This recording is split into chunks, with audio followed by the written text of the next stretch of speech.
জন্মদিনে টাকা ছাড়া অন্য উপহার গ্রহণ করতেন না শেখ হাসিনা। সাবেক প্রধানমন্ত্রী শেখ হাসিনার আমলে শুধুমাত্র ব্যাংকিং খাত থেকে লুট হয়েছে ২ লাখ কোটি টাকা।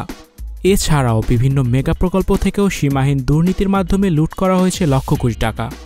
সর্বশেষ লুটপাটের উদ্দেশ্যে ৬০,০০০ কোটি টাকা ছাপিয়ে বাজারে ছাড়ে বিগত সরকার। ফলে মুদ্রাস্ফীতি পৌঁছে যায় চরমে। শেখ হাসিনা ও তার পরিবারের বিভিন্ন সদস্যদের বিরুদ্ধে উঠেছে এমনই অর্থ পাচারের অভিযোগ। শেখ হাসিনার এক সময়ের ব্যক্তিগত সহকারী মুক্তিযোদ্ধা মতিউর রহমান রেন্টুর লেখা আমার ফাঁসি চাই বইতে রয়েছে শেখ হাসিনা, শেখ রেহানা সহ তাদের পরিবারের অর্থলোভ ও টাকা পাচারের তথ্য। তিনি বইতে লিখেন, শেখ হাসিনা তার রাজনৈতিক জীবনে শুধু ২টি জিনিস চাইতেন, টাকা আর লাশ। টাকার প্রতি তার এত বেশি টান ছিল যে ২৮ সেপ্টেম্বর তার জন্মদিনে যদি কেউ টাকা ছাড়া অন্য কোনো উপহার দিতেন তা তিনি গ্রহণ করতেন না। এছাড়াও বিভিন্ন প্রকল্পের নামে চলত সীমাহীন লুটপাট। এমনই এক প্রকল্পের কথা উঠে আসে রেন্টুর বইতে। শেখ রেহানা ও তার স্বামীর পরামর্শে শেখ হাসিনা রাশিয়ান জঙ্গি বিমান ক্রয় করেন আর সেখান থেকে মোটা অঙ্কের কমিশন নেন। রেন্টু শেখ রেহানাকে শেখ হাসিনার ক্যাশিয়ার বলে আখ্যায়িত করেন, কারণ হাসিনার আর্থিক লেনদেনের হিসাব রাখতেন তার বোন শেখ রেহানা। শেখ হাসিনা যখন ১৯৯৬ সালে প্রথম ক্ষমতায় আসেন তখনই শেখ রেহানা বোনকে বলেন, শেখ মুজিব কি তোমার একার বাবা, আমার ভাগ কই? এ নিয়ে দুই বোনের মধ্যে মনোমালিন্য হলেও পরবর্তীতে শেখ হাসিনা এই শর্তে রাজি হন যে রেহানা হবেন তার ক্যাশিয়ার, অর্থাৎ সব টাকা শেখ রেহানার হাত দিয়েই আসতে হবে এবং তিনি সবকিছু হিসাব রাখবেন।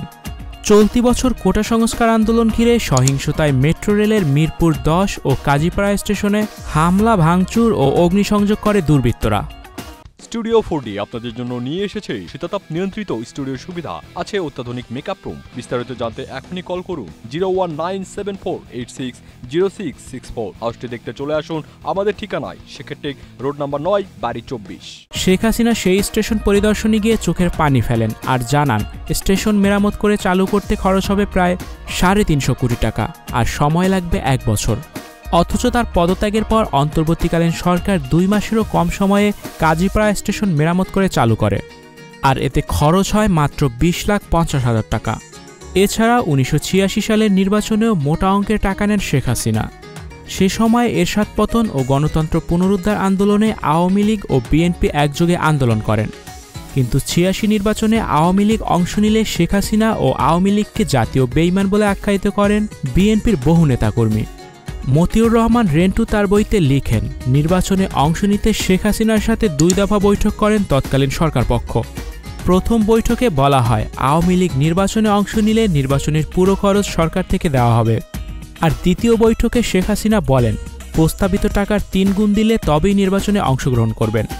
এর ২ ঘণ্টা পর ৯ বস্তা টাকা নিয়ে এক ব্যক্তি শেখ হাসিনার ৩২ নম্বর বাড়িতে আসেন। সেই টাকা হাতে পাওয়ার পরই নির্বাচনে অংশ নেয় আওয়ামী লীগ এবং ৭৬টি সিটে জয়লাভ করে বিরোধী দল গঠন করেন। এসব ঘটনা ছাড়াও শেখ হাসিনার আমলে শেয়ার বাজার কেলেঙ্কারি ছিল একটি উল্লেখযোগ্য ঘটনা। শেয়ার বাজার কেলেঙ্কারিতে হাজার হাজার মানুষ তাদের সারা জীবনের পুঁজি হারান। এই কেলেঙ্কারিতে অভিযুক্ত ব্যবসায়ী সালমান এফ রহমানের বিচার তো হয়নি, উল্টো তিনি হয়ে যান শেখ হাসিনার বেসরকারি ও বিনিয়োগ উপদেষ্টা। এমন আরও বহু আর্থিক কেলেঙ্কারিতে জর্জরিত ছিল শেখ হাসিনা সরকার, যা সরাসরি প্রভাব পড়েছে বাংলাদেশের সাধারণ মানুষের উপর। আর এই প্রভাব কমানোই বর্তমান অন্তর্বর্তীকালীন সরকারের প্রধান লক্ষ্য ও চ্যালেঞ্জ। Icon focus 24 TV, powered by 4D Fourth Dimension। আমাদের চ্যানেলটি সাবস্ক্রাইব করে আমাদের সাথে থাকুন।